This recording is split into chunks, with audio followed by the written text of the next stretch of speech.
Today we'll talk about how I pretend to be aloof, yet jittery inside, fearing hell and cover my backwardness. Eventually, my dad worked his magic to help me land a job, but I pushed it away and felt like a turtle he is seeing his disappointed face. I felt bad but just didn't want to settle. Mom totally got me and said that job wouldn't last anyway. Even without me, it wouldn't last, and strolling through the supermarket with Mom, though dull, felt like a warm hug. I always claimed I just needed a chance, but Mom nailed it when she said I was actually low on skill.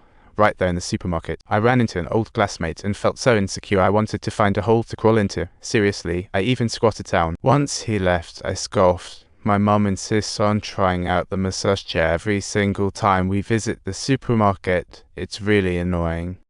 She urged me to try, but embarrassed, I nudged her to get up. But when it buzzed, I found myself circling back to check on the price. $4,980.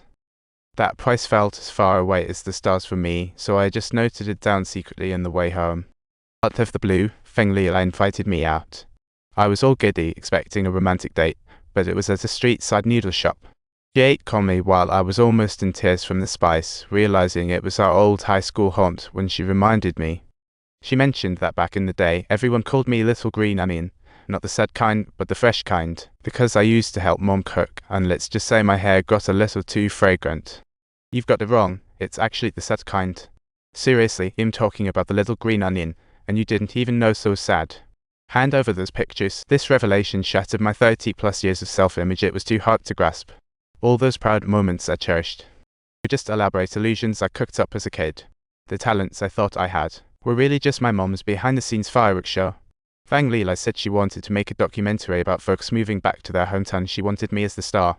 She claimed I represented a wave of city folk returning to their roots, and I could hardly believe it. But she remembered my birthday, and just like that, I found myself agreeing like some love-struck fool. I borrowed $2,000 from Mom and started playing the act, spewing philosophical nonsense like a wannabe guru. But inside I felt like a balloon with a slow leak. Do you regret coming back from Beijing? Not even a bit. Leaving was the smartest decision I've made. Life's purpose isn't to ruin life itself. That profound wisdom? Totally from Hedgel. Oops. That's actually what you said, not Hedgel. Must have been Steve Jobs, Joe. Joe something. I dramatically pulled out my old trophies. Those dusty awards are my only pride. I wanted to show I'm not a total loser and seek some respect and validation from others. I handed that $2,000 Mom sent to her like an obedient son on camera, but deep down, oh, the hypocrisy. Fang Lila couldn't take it. She bloated, "Be real. Otherwise, the film won't be. Why use 70-year-old trophies? Those dust-covered trophies, I mean Simon. Am I running a museum here with all this? Stop capturing this old stuff. My acting skills, or lack thereof, didn't win over the TV execs. They put the brakes in the filming." But Fang Lila wasn't having any of that. She caught wind through Mom that I had once penned a script called Matters of the Ancients. She thought it fit the current filming vibe perfectly, and offered her help to make my director dreams come true, equipment included. So, I shoot the film while she does the documentary. That sounded pie in the sky to me. Making films ain't easy. But then she surprised me by saying, if men can't make it by the age of 40, they're toast forever. Feng Lila's words pricked my heart, and for the sake of my dignity, I grit my teeth and agreed.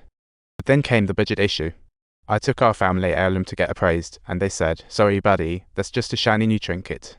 Mom saw right through me, called me into the room, and had me dig through Dad's stash for a book.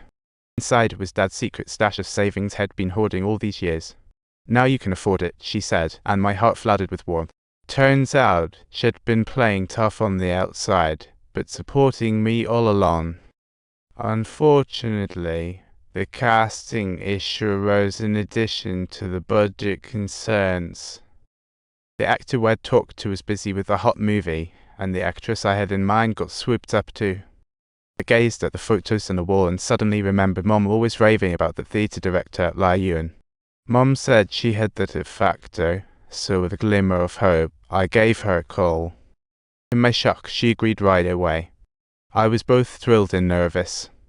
I couldn't believe this big shot was actually willing to grace my humble little low-budget project. It's truly an honor beyond words.